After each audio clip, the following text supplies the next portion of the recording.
रावण किसके घर में पैदा हुआ था बोलो? ब्राह्मण के घर में। किसके घर में पैदा हुआ? लेकिन जब आचरण से गिरा तो क्षत्रिय नहीं, वैश्य नहीं, शूद्र भी नहीं बचा। लोगों ने क्या कहकर पुकारा? राक्षस। राजा विश्वामित्र कौन थे? राजा विश्वामित्र राजा राजा क्या होता है वर्ण में बोलो? क्षत्रिय होता है। लेकिन राजा विश्वामित्र बाद में विद्या अध्ययन करके ऋषित्व को प्राप्त हुए। इसका मतलब क्या बन गए? क्षत्रिय से उठकर क्या बन गए? ब्राह्मण बन गए। लेकिन ताज्जुब की बात सुनो, राजा विश्वामित्र के पुत्र शूद्र बन गए।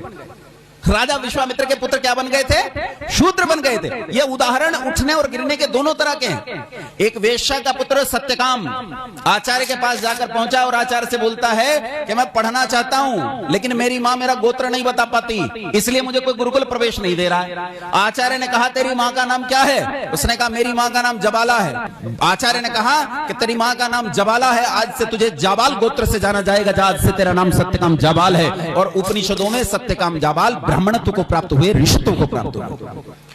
चांडाल कुल में पैदा हुए जैमिनी ऋषित्व को प्राप्त हुए। अपराधी के घर में पैदा हुए एलूश ऋषि बने। ये इतने उदाहरण दे सकता हूं आपको कि आप गिनते गिनते थक जाओगे। रावण किसके घर में पैदा हुआ था बोलो? ब्राह्मण के घर में। किसके घर में पैदा हुआ?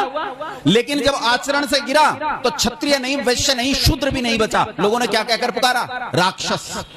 क्या कहकर पुकारा? राक्षस। क्योंकि आचरण से गिर गया। गिरना और उठना ये वर्ण व्यवस्था का स्वभाव है, ये वर्ण व्यवस्था होती है।